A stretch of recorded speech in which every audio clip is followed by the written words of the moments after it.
All right, everybody. I just want to say, first of all, again, a giant thank you to all of our speakers this morning. It was spectacular, the scope and scale of ideas that are necessary for these discussions were just brought so beautifully and elegantly. So we're about to get more. You'll notice we had very relaxing music for you as you were walking in. That's because this is going to be the Rights and Liberties section, and there's going to be some quite sometimes stressful, sometimes confronting things that we have to think about. So we also just want to say we're really liking some of the notes that you've been taking, and we've been looking at those. It's prepping us already for what's going to be an amazing discussion this afternoon. So keep it up. Remember, that's what the Post-its are there for. So keep them coming. They're fantastic. So right now we're going to kick off with Rights and Liberties, and our very first speaker is going to be Sarah Brayne from UT Austin, who's going to be talking about her incredibly important ethnographic work looking at predictive policing and the LAPD. Thank you, Sarah. Great. So I am a sociologist, and I study how the police use big data.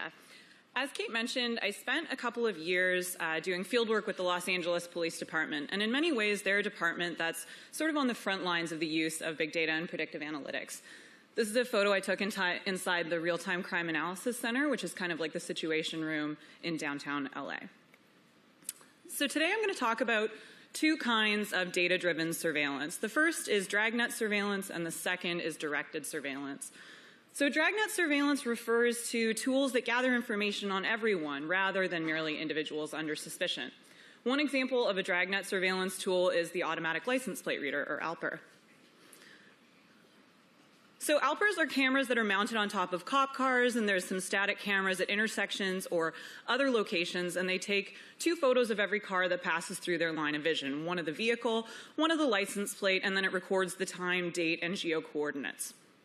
So dragnet surveillance tools like automatic license plate readers mean that increasingly individuals who have no direct police contact are integrated into the law enforcement corpus. So in that sense, dragnet surveillance tools represent sort of a proliferation of what can be understood as pre-warrant surveillance. So it makes possible everyday mass surveillance at this unprecedented scale. Pre-crime data can be mined for links once criminal suspicion comes into play, and once in a database, law enforcement can retroactively search and model ALPR data rather than only starting to gather information on an individual once they come under suspicion. This means that information is routinely accumulated and files are laying in wait. So directed surveillance, by contrast, is focused on individuals who are under criminal suspicion. One example of directed surveillance would be algorithmic policing. We've probably all heard a fair bit about location-based predictive policing, where historical crime data is inputted into an algorithm, and then that predicts where and when future crime is likely to occur. So I'm just going to spend a little bit of time talking about person-based predictive policing. So person-based predictive policing is premised on this idea that a small proportion of violent players are disproportionately responsible for the majority of violent crime. Therefore, focusing police resources on these individuals will have a large impact on reducing crime rates. So in a division in the LAPD, they use a point system in which individuals get 5 points if they're on parole or probation, 5 points if they have a prior arrest with a handgun, 5 points if they are in the gang database, and then 5 points for a violent criminal history. After that, individuals get 1 point for every police contact. So the cops stop you and talk to you, that's a point. Quantified policing, in that sense, can easily become a self-fulfilling prophecy. It generates a feedback loop whereby an individual having a high points value is predictive of them being stopped, and then they're stopped, and that thus increases their points value. In that sense, mathematized police practices can place individuals who are already under suspicion under new and deeper forms of surveillance, while appearing to be objective, or in the words of one captain I interviewed, just math. Just because directed surveillance is focused on individuals who are under criminal suspicion doesn't mean that they're the only ones involved. So this is a network diagram I had an employee at Palantir Technologies make for me based on a network diagram I obtained from someone in the LAPD.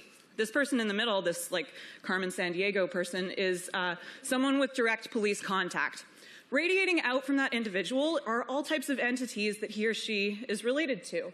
It could be other people, phone numbers, cars, And then on the lines, I'm not sure if you can see, it indicates how they are related. So by being the lover of the person under suspicion, cohabiting with, or on a cell phone, for example. Now, to be in what I call this secondary surveillance network, you don't need to have any direct police contact. You just need to have a social network tie to the individual of interest.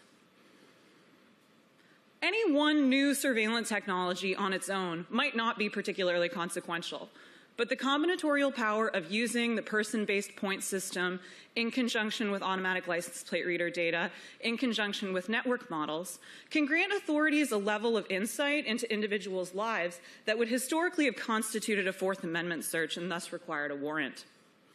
However, because no one of those surveillance practices falls outside the parameters of the law in isolation, neither does their combination. By using a series of data points, or what I call digital traces, to automate the reconstruction of an individual's intentions and behaviors, whether incriminating or exculpatory, this lies or rests on the assumption of an infallible state and of actors who enter data and search databases without error or prejudice. So I want us all to think about the digital traces we leave. How are you leading an incriminating life?